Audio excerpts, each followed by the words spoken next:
Have you ever picked up a hitchhiker? My husband and I were leaving the grocery store and witnessed a big dramatic mulch theft. Yes. Someone grabbed a bag of mulch, tossed it in their Jeep and sped off. Tires squealing. Jumping curbs. It was confusing and hilarious. The high school clerks were mostly indifferent, but there were a couple employees freaking out and running after the Jeep. Then we turn around and there is this girl standing there with her jaw hanging open and holding a box of donuts. She just looks at us and says, demands I need a ride. I don't know why he just did that. That's my cousin. The employees who were freaking out kind of turn and start coming toward her now that the Jeep is gone. So we were like, okay, let's go. She lived like 2 miles away in the mobile home park. Sure enough, the Jeep was parked in the drive. For some reason her cousin just totally ditched her for a $4 bag of mulch. Disregard women. Acquire gardening supplies. I once picked up what I now know to be my uncle, on a street. After some good conversation and a joint between us, we realized that we were family. Distant uncle then. Not so much now. I also had to hitchhike when I hit a deer in Jasper and was 200 miles from civilization. It was -30 out and I had no signal. Luckily a family stopped and drove me 200 miles to town. Otherwise I surely would have died overnight. When I was 12 or 13, my dad and I were on our way home from somewhere a few hours away and he decided it would be a good idea to pick up the hitchhiker on the side of the interstate holding a cardboard sign with the name of our town on it. As soon as we picked him up, it was obvious that he was homeless. He smelled terribly and when asked him where he lived, he asked just to be dropped off downtown. His name was Steps. He turned out to be very nice and down to earth. He told us about hitchhiking all over the country and what he had seen. Before we dropped him off, we bought him some McDonald's and then never saw him again. My dad's first words when he got out of the car were, "Don't tell your mother about this. Don't tell your mother about this." It's not really a good dad story unless these words are spoken. I was dropping a friend off at the airport, and some middle-aged guy with luggage came up to my car and asked for money for a taxi to where his hotel was. He kind of didn't know the city's geography, and a taxi would have cost around $80.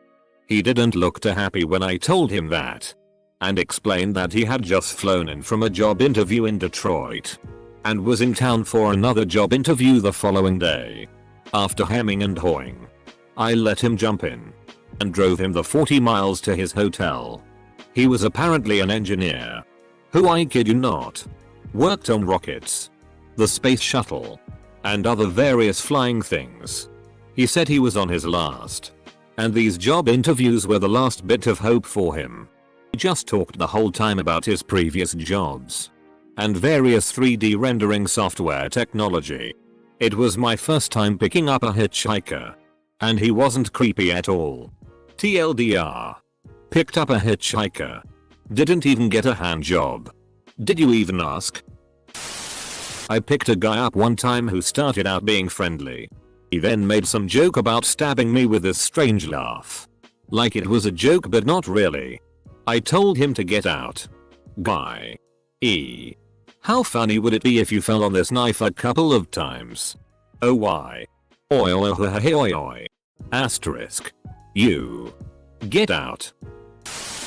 I pick people up all the time. For some reason most Americans expect every stranger in the world to be a cold-blooded murderer. I've met some decent people this way. I personally don't pick up hitchhikers. Probably because a family friend picked up a female hitchhiker who ended up murdering him by stabbing him multiple times. She ended up having severe mental problems. I'm sure the majority of hitchhikers are nice normal people, but since I've been pretty close to the worst case scenario, I just don't do that gamble. I live in Japan and I once picked up 2 guys hitchhiking. They had come from Okinawa, at the very southern end, hitched all the way up to Hokkaido and were now hitching back. When I dropped them off they gave me a candy bar, and we posed for photos because they were collecting pictures of everyone who gave them lifts along the way. This was kinda a pay it forward thing for me. Because in Australia our Japanese exchange student got lost one time and some random guy picked him up and drove him to our house. Dropped him off and drove off again without ever saying anything. This kid spoke no English either. Thanks for what you did. A lady did the same for me and it meant a ton at the time. Still think about her a lot. She picked me up on one of the worst nights of my life. Also the night before my birthday. I was in bad shape in a different county and it was February. She even took me to her place. Fed me. Let me clean up. Gave me a jacket. And smoked me till way early in the morning. She was awesome. I was more afraid of her than she was of me, I think. Haha. I think you just have to be smart. She said I looked like I needed help and didn't seem like a threat, so she just picked me up. As often as I can. I work at a ski resort and pick up people hitching up the road a couple of times per week. Hitching karma is more useful than Reddit karma. Spoke with a tourist I met here in Australia. And he was telling me of two backpackers who decided to travel up north separately. But by hitchhiking. They would be picked up by random cars and trucks. And sometimes one would progress hundreds of kilometers ahead of the other. While at other times they discovered they were in the same town. There was even an instance where one had been given a ride in a semi-trailer. And found his friend walking along a remote highway. Reunited. I picked up a hitchhiker on his way to his sister's wedding. I got some wedding cake out of it. The bride treated me like a hero. I was in the car with my brother when we picked up a hitchhiker. His name was Cameron. Was trying to get to the local bus stop to get on a bus to see his girlfriend. I think he was 18 or so. No complications whatsoever. It was a 5-minute car ride.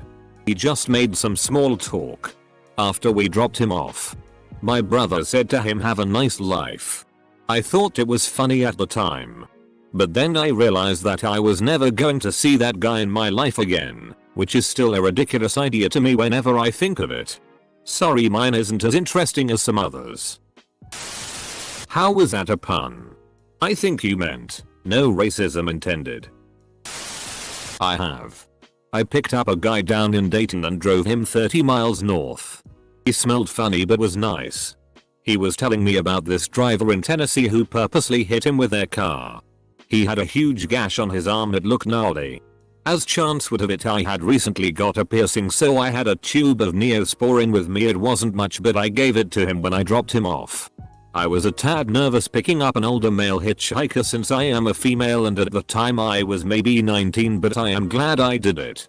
When I was younger, my mom brought home 2 hitchhikers and they stayed with us for a few days. So maybe it's genetic. When I worked up in Yellowstone National Park, many of the other employees used hitchhiking as their main mode of transportation. I brought my truck up with me so I never had to stick my thumb out. But picked up those who did every chance I got.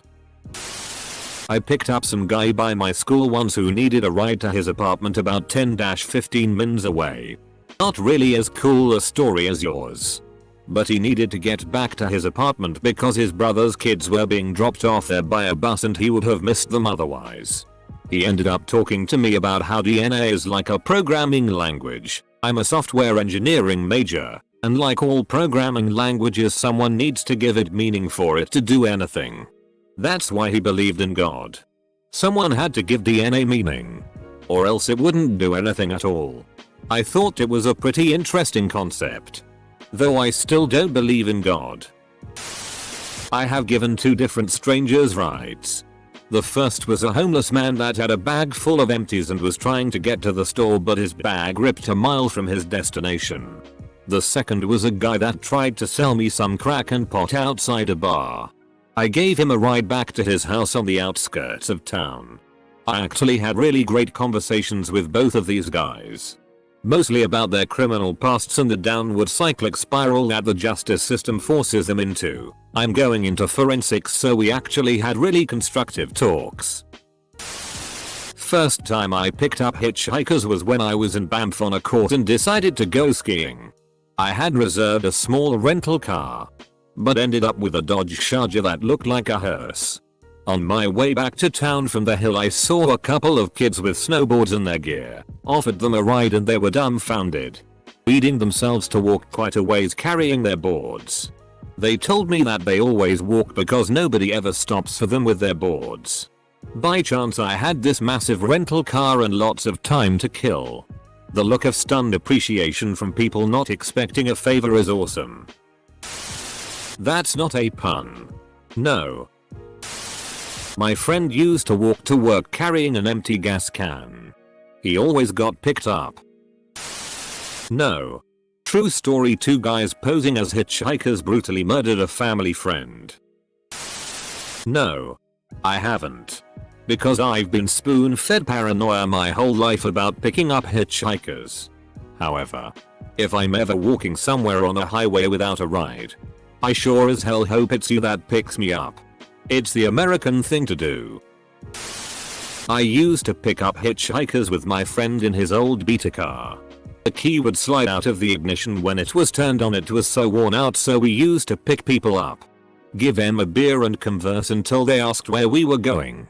Then we told them that we just broke out of jail. No key, lol, stole the car. Once a guy jumped out of the car at about 20 miles per hour. He was so scared. That's pretty f***ed up.